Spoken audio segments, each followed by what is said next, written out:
Welcome students. We are back with another lesson, lesson 49. Now in this lesson, we'll continue with our chapter Dual Nature of Radiation and Matter.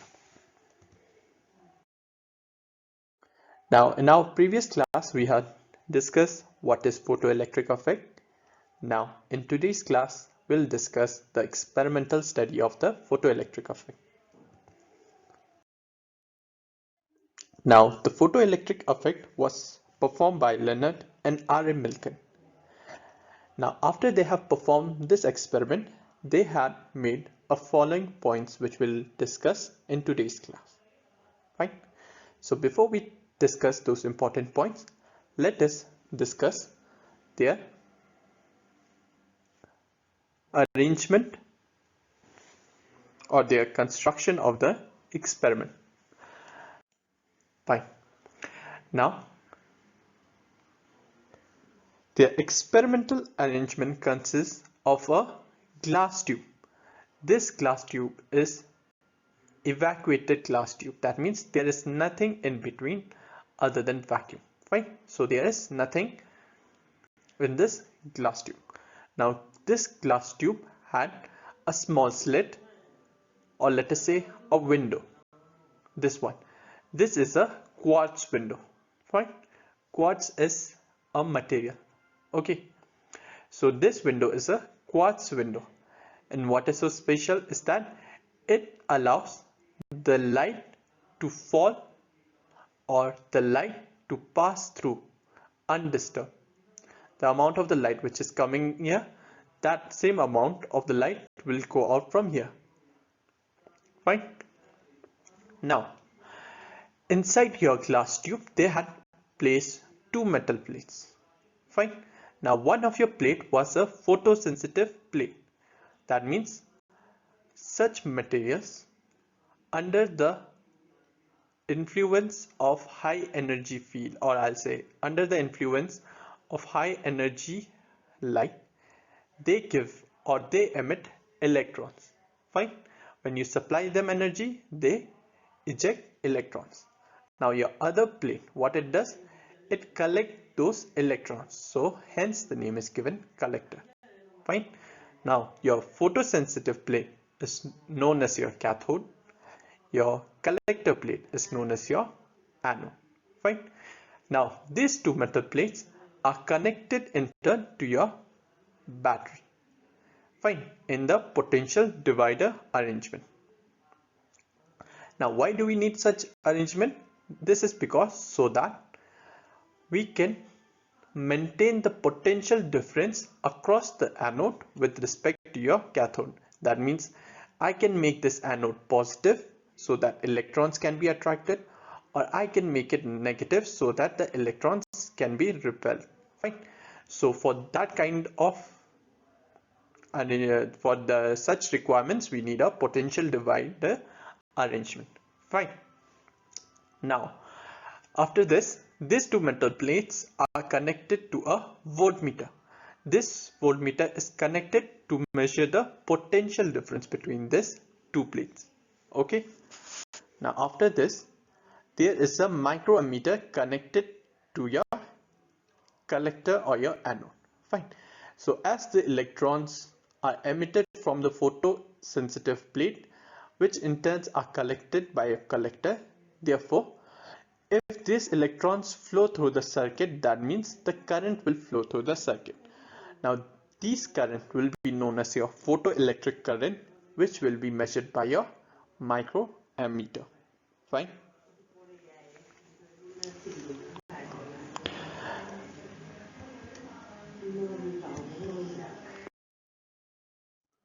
Fine. So let's first discuss the effect of the intensity of light on the photoelectric current.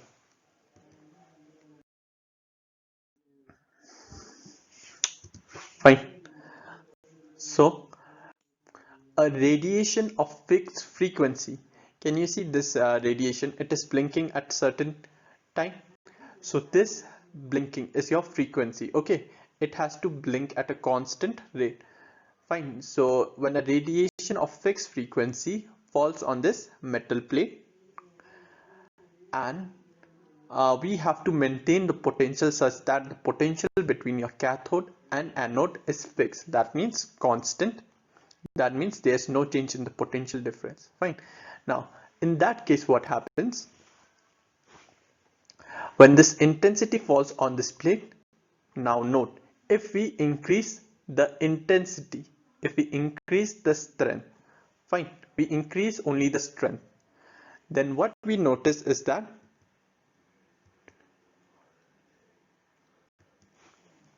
the photoelectric current flowing through the circuit increases. Now, why the photoelectric current through the circuit increases? We know your photoelectric current is all due to the which are emitted by your cathode.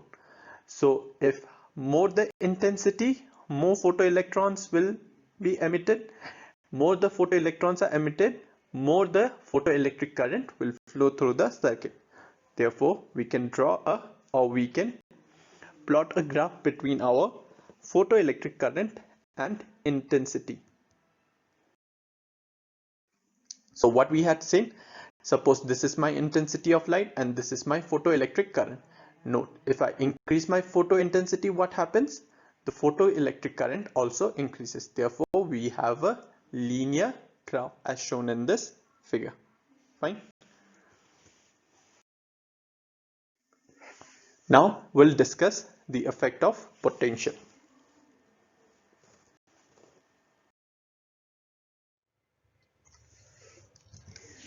Okay, now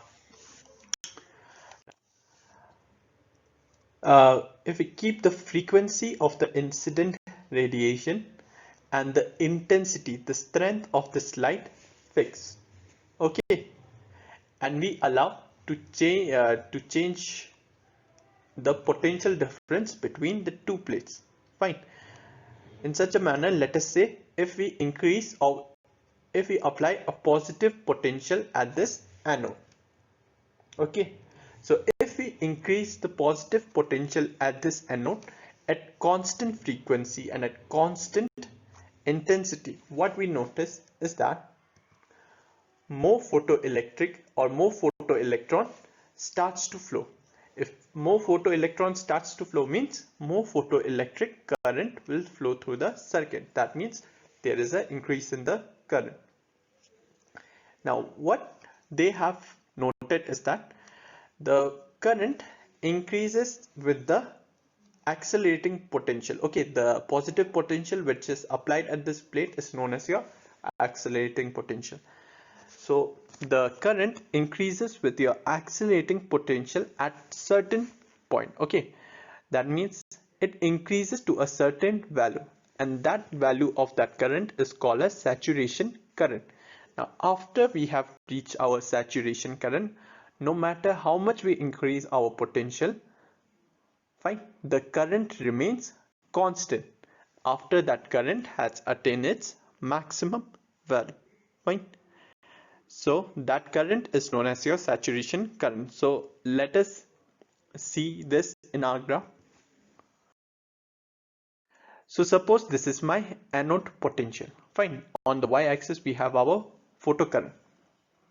Now as we increase our anode potential, fine, as we apply a positive potential and we keep on increasing, can you see what happens? Your current increases until a certain point where your current becomes constant. Now note. Okay, now after this point, no matter how much potential I increase, is my current increasing? No. What happens? The current has become fixed. This is the maximum value of the current, and this maximum value of the current is known as your saturation current. Now this experiment has been repeated for 3 different intensity, for your intensity I1, for your intensity I2, and for your intensity I3, where I3 is greater than I2, which in turn is greater than I. So this is what they have noticed.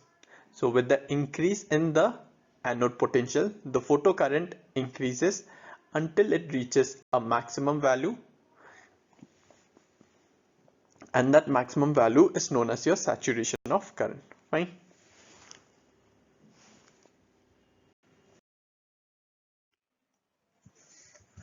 Fine. Now, what they have done, after applying a positive potential at your anode, now they have started decreasing the potential at this anode. Fine. They have decreased it further such that the potential at this anode became negative, or I'll say it became a retarding potential. The potential kept on decreasing in such a manner that the potential applied at this point will be negative. Fine. Now, when the potential across this plate, let us say when the potential across your collector was decreased, or we'll say when we apply a negative potential. Note, a negative potential, not a positive potential. So when we apply a negative potential at this point A, what happens? The photoelectric current also start to decrease.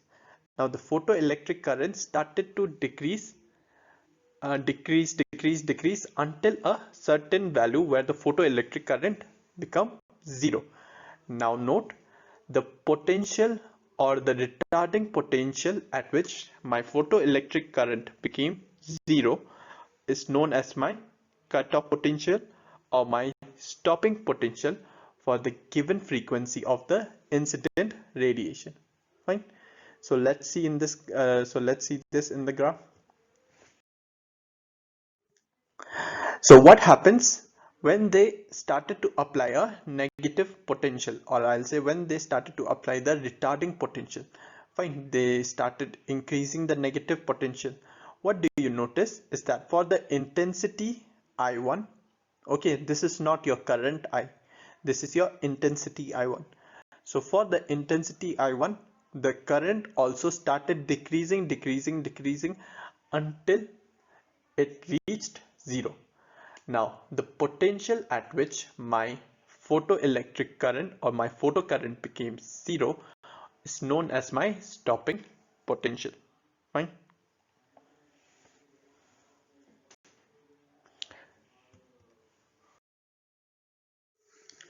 Fine. So what we have studied so far is that your radiation falls on the metal surface and the electrons are emitted from your metal surface. Fine. Now note, this electron which is ejected out of this metal surface will have different velocities. Some of them will be very fast, some of them will be very slow. So the velocities will be ranging from 0 to Vmax. Fine.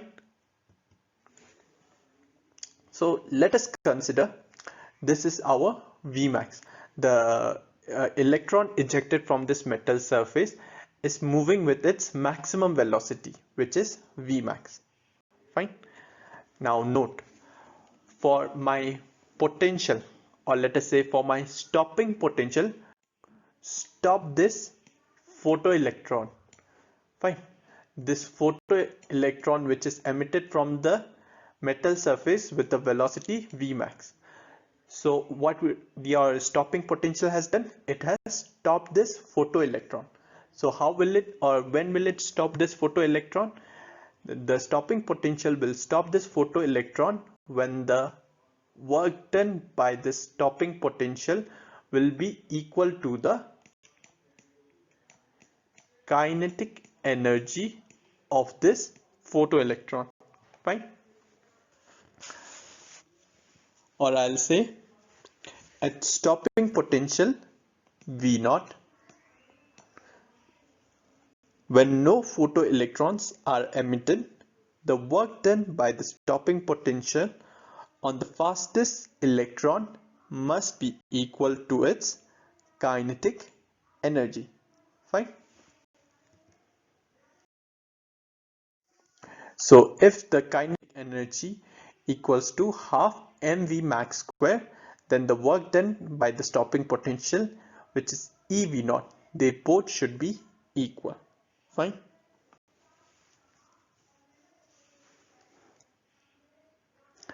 Now when this condition is satisfied, only then no photoelectrons will be emitted from your, or no photoelectrons will be ejected from the metal surface. Fine.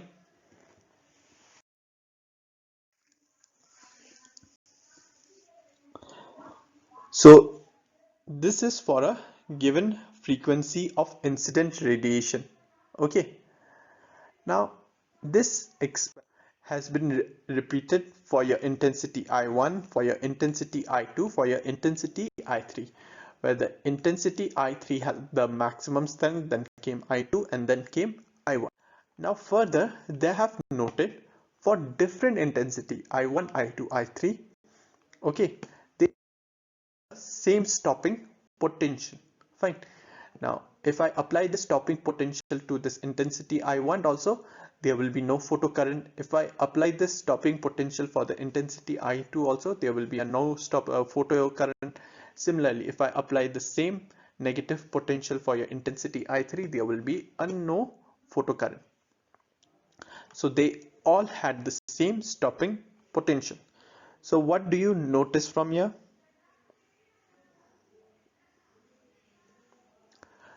We notice is that the stopping potential does not depend upon my intensity. No matter whatever be the intensity, my stopping potential will always have some value which does not depend on the intensity at all. Fine. Fine. Of frequency of the incident radiation, on what we will do, we will change our frequency and we will see how it affects the stopping potential. Okay. Now note, for performing this experiment, what they did was they first attained the maximum photocurrent. Okay, they have attained the maximum photocurrent.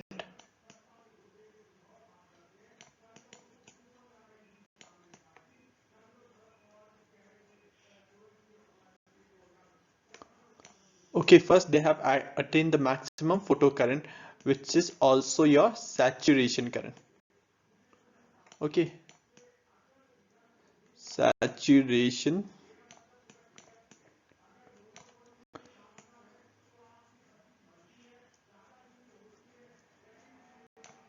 Fine. So they had first attained the saturation current. Now after this, what they did, they started decreasing the potential. They started decreasing the potential till we reach our stopping potential. Fine. And they did this experiment for different frequency. Okay. So let's see how they did.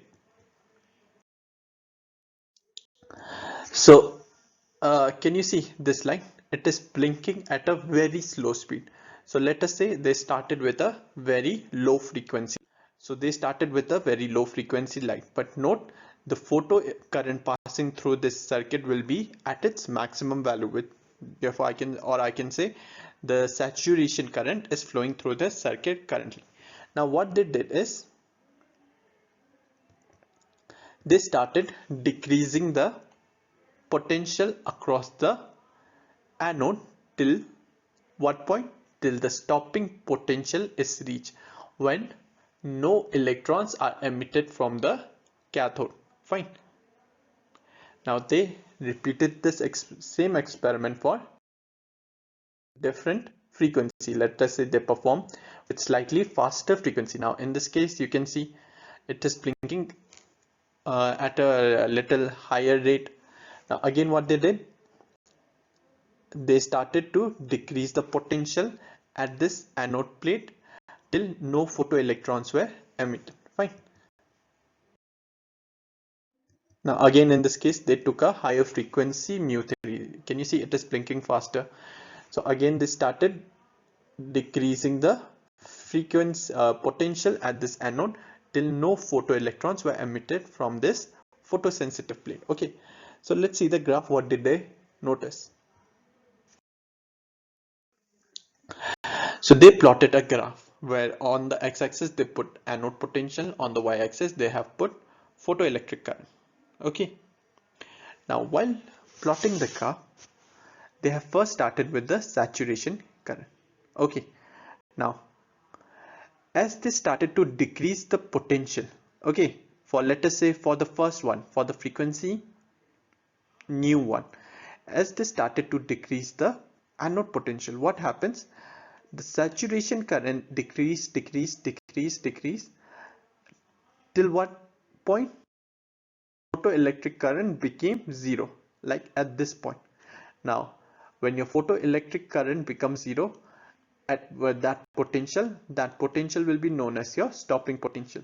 So I'll write V01 as the stopping potential for the incident radiation of frequency nu1. Right? They repeated the same experiment with the frequency nu2. Now they have noted a different stopping potential for your frequency nu2. Again, they repeated the experiment with some higher frequency and they noted a different value of the stopping potential. Fine. So what they have noticed is that for different frequency where nu3 is greater than nu2 with nu2 is greater than nu1, they had obtained a different retarding potential, or I'll say they have obtained a different stopping potential. So from here, what do you notice, or what does this graph tells us? So this graph reveals that the stopping potential, your minus V01, your minus V02, your minus V03, they do not, or they depend on our frequency. Can you see? For different frequency, we have different stopping potential. Fine. So our stopping potential is dependent on the frequency of the incident radiation. Okay. Now, apart from this, they have noted one more point, is that below a certain frequency, okay, or I'll say there exists a certain minimum cutoff frequency for which my stopping potential is zero. Okay, like this, suppose this is your metal surface, this is your photoelectron. Okay, now if a light is coming with some frequency, okay, now if the light is coming with a frequency which is smaller than this frequency, okay, if a, let us try it here, if a light is coming with a frequency which is smaller than this one, then in that case what happens? The photoelectrons are not ejected from our metal surface. So what they have noticed is that there exists a certain minimum cutoff frequency. Okay, now why is it called cutoff frequency? Because the frequencies which are lesser than your cutoff frequency, below which what happens? No photoelectrons are emitted from your metal surface. Okay, so for the photoelectrons to be emitted from the metal surface, they have to be higher than your cutoff frequency. Fine, only then your photoelectrons are emitted. Okay, so such frequencies are known as your threshold frequency. So I've written nu th. This represents your threshold frequency. Okay.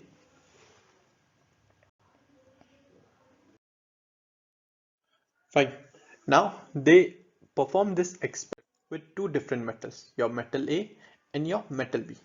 Now what they have noticed is that with the increase of your frequency, what happens? The stopping potential or more potential is required to stop the photoelectrons from being ejected. Okay, this potential also increases with the increase of the frequency of the incident radiation. But note, they have noticed one more point. For different metal, they have different threshold frequency. Do you notice? Yes. So below this frequency, mu naught and mu naught dash, what they have noticed is that no photoelectrons are emitted. Okay, so what happens in that case? All of the energy is being absorbed by the metal surface or the by the electron. Okay, so I can also write this one as minus W naught. And if you remember, what is my W naught? W naught is the energy required by the metal surface to eject the photoelectron. So if certain amount of energy is required, if there is a minus, that means no photoelectrons will be ejected from the metal surface. Okay, so this one also gives us the work functions of our metal. Okay, so if you have any confusion with this graph, you please ask. I will re-explain it to you again. Fine. So from this third experiment, okay, from this third result, what they have noticed from the effect of the frequency of the incident radiation, what they have noticed is that first, my stopping potential increases with the frequency of the incident radiation. Okay, so if I have a higher frequency, that means more stopping potential will be required to stop this photoelectron. Okay.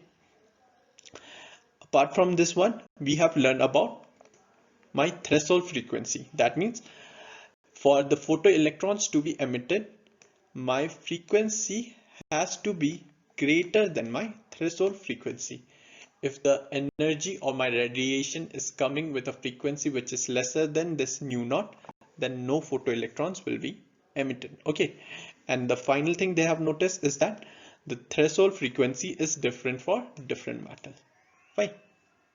Okay, so from this results we can make two important observations. Okay, so what observation we can make is that uh, as you can see, with the increase of the frequency, more stopping potential is required. Now, why does it require more stopping potential? It requires more stopping potential. Why? If you remember, because of this term, because it has because it has to stop the kinetic energy, or it has to balance the kinetic energy of the photoelectron.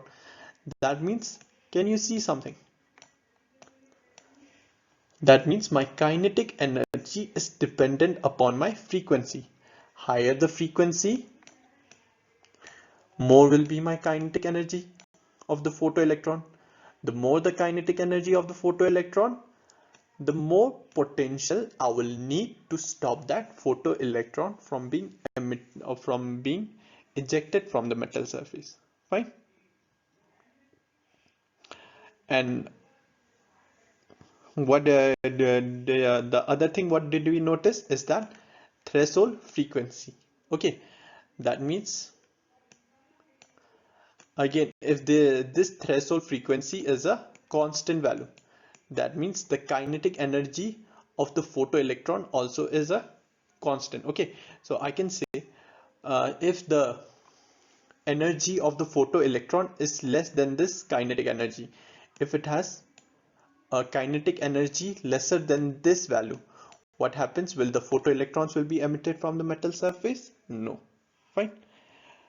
So these are the observations which were made by your Leonard and your Milken.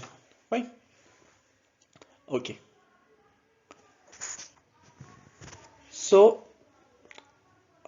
after this thing, okay, what happened? What we have studied is that we have studied our light as a wave nature. Okay, the light behave like a wave as we have studied. Fine. So according to the wave nature, what happens?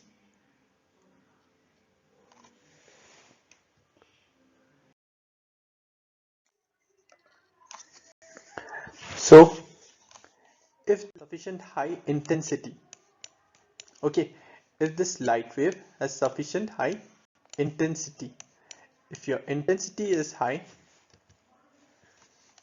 the energy with which this photoelectron is ejected should also be high.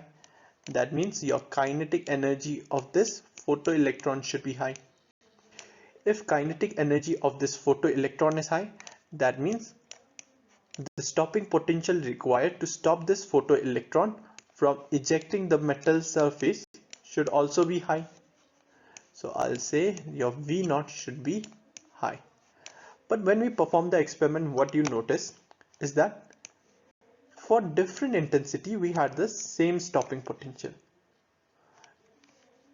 Okay, so our wave theory of light cannot explain this contradiction, according to which if the intensity is different, the stopping potential should also be different. But in the case, we have repeated this experiment for different intensity, but we had the same stopping potential. So the wave theory can't explain this. Fine. Apart from this one, there's one more problem with this wave theory.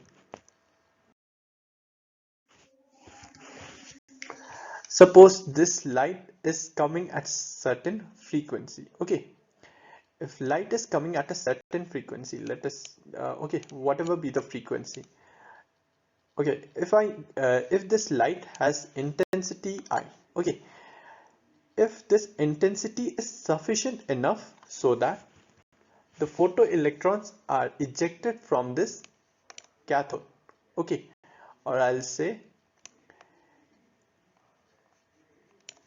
if the intensity is enough so that a photoelectron which is ejected from this metal surface with certain kinetic energy. Now, what you should notice is that this kinetic energy, or let us say the kinetic energy of the photoelectron which is ejected from this cathode or your photosensitive plate, should not depend upon my frequency. It should only depend upon our intensity. If there is sufficient intensity, then there should be a if there is sufficient intensity which is applied to your cathode, let us say for a certain time, then later or after some time, some photoelectron should be emitted, isn't it? If there is a electron here, you keep on supplying energy to this electron, you keep on supplying energy to this electron. After some time, the electron should be ejected from the metal surface, okay, with some kinetic energy. Okay, but what we had noticed is that for certain frequency nu naught, like in this case, for certain frequency nu naught or below this certain frequency nu naught, no photoelectrons were ejected. Okay, so what we notice in our case is that if no photoelectrons are ejected for certain frequency, that means this photoelectric effect or the energy of this photoelectron depends upon our frequency. Okay, it doesn't depends on the intensity, like as we have understood from our wave theory. Fine. So to solve this few problems,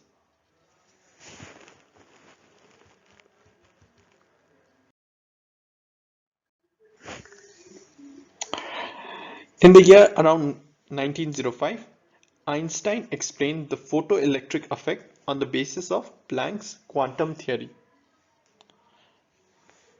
Okay, now according to Planck's quantum theory, okay, what happened is your light, this is your light, okay, this light travels in form of a discrete photons, okay, these circles. So instead of traveling instead of traveling in shape of waves, Planck had proposed is that they travel as a discrete particles which are known as your photons. Okay, this individual photons had the energy h nu. The energy of each photon equals to h nu, where h is your Planck's constant and nu is the frequency of light. Fine. So Einstein explained this photoelectric effect using the Planck's quantum theory. Now, before we explain this Einstein's photoelectron effect, there are main points of the Einstein's photoelectric effect. The first point, photoelectric emission is the result of the interaction of two particles. Okay, one a photon of the incident radiation and the other an electron from the photosensitive metal surface. Fine.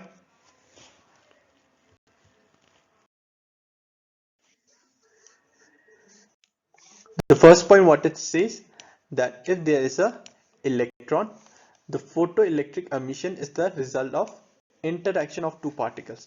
One of the particle is your electron of the photosensitive material and the other one is the photon. Clear? So your photoelectric effect is the interaction between your photon and your electron of the photosensitive plate. Now the second point is the free electrons are bound within the metal due to the restraining forces on the surface. The minimum energy required to liberate an electron from the metal surface is called the work function of the metal. So the electron which are bound to the surface are bound due to some restraining forces. Okay, like your covalent forces or your metal attraction, it's ionic bonding. Okay, due to most of those forces, due to such kind of bondings, there is a restraining force on this electron. Because of this, this electron is not popping out itself. To eject this electron from the metal surface, some work has to be done, and that work is known as your work function of the metal. Now each photon interacts with one electron. Fine. The energy part h nu of the incident photon is used up in two parts. A part of the energy of the photon is used in liberating the electron from the metal surface, which is equal to the work function W naught of the metal. The remaining energy of the photon is used in imparting kinetic energy to the ejected electron. Right? So what it says that there is one photon and one electron. So there is an interaction only between one photon and one electron. So this photon has an energy h nu. Now this energy h nu is split into two parts. The first part of the energy is being absorbed by this photoelectron. Fine. And the second part of the energy, what happens to the second part of the energy? When this photoelectron is ejected from this metal surface, it is ejected with with some kinetic energy. So that is the second part of this h nu. Fine. The first part, it takes some energy, it absorbs some energy. Fine. So that's some work. That energy is equivalent to the work function of the metal. After absorbing some amount of the energy, the remaining energy it takes along with it, which is the kinetic energy of the photoelectron.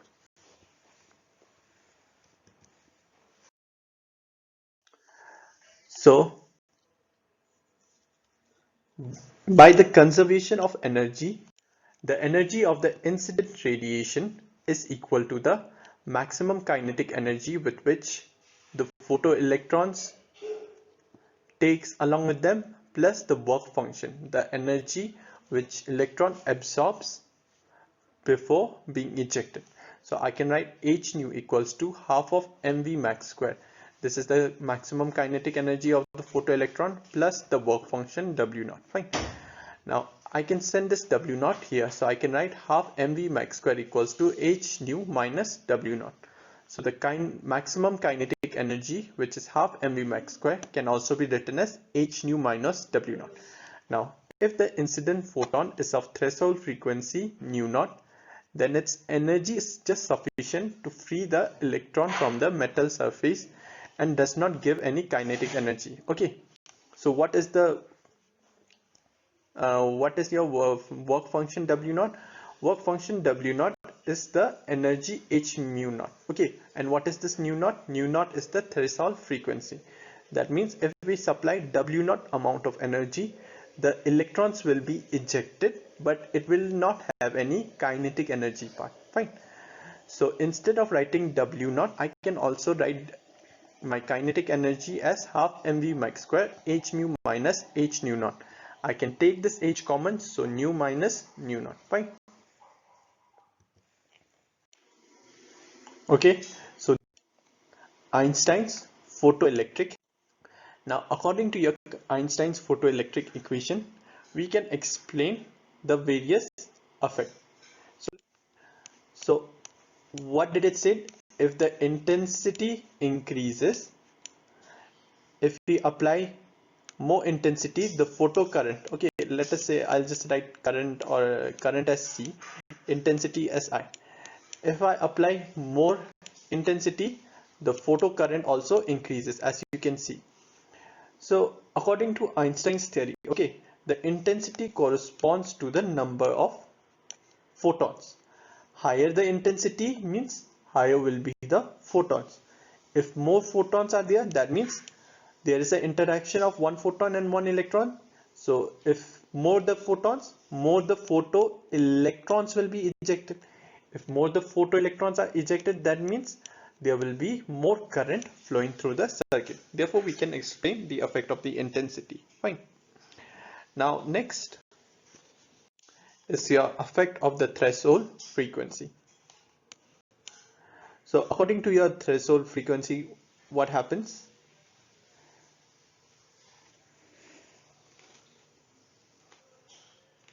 So in the case of your frequency, the frequency of the incident radiation, if it is lesser than threshold frequency, that means no photoelectrons will be ejected from your metal surface. Okay, so how can the Einstein's theory explain this one? If we supply photon, okay, let us say we are supplying photon and it has a frequency nu naught, and let us say nu naught is the threshold frequency, and we are supplying it with a photon which has a frequency lesser than your nu naught. Then look here, h nu minus h nu naught. In this case, what will happen? Notice here, your nu is greater or your nu naught is greater? Nu naught is greater. If nu naught is greater, what happens to this whole term? This whole term will become negative. That means whether you will have a positive kinetic energy or negative kinetic energy, you will have a negative kinetic energy. Now, what does this mean? If it has a negative kinetic energy, will the electrons ejected from the metal surface? No. What it means? That means it requires some more energy. Fine. So if your frequency of the incident radiation is lesser than your threshold frequency, then no photoelectric emission will take place. Fine. So it can explain your threshold frequency. Fine. Now apart from this one, explanation of your kinetic energy. That means if I supply it with higher frequency, if I project it with, or if I give a radiation which has a photon, this photon has a higher frequency, that means the ejected electron will have a higher kinetic energy, isn't it? So how can we explain this? We can explain it because we know as the energy of this photon is how much? H nu naught. So higher will be your supplied energy. That means a certain constant amount of the work energy will be absorbed. The rest energy will be taken with this photoelectron. That means I can say if we have higher energy being supplied, so more will be the kinetic energy of the photoelectron. Therefore, I can explain the kinetic energy part also. Okay. So that's it for today's class. And if you have any confusion, please feel free to ask. I will re-explain it to you again. Okay, so thank you.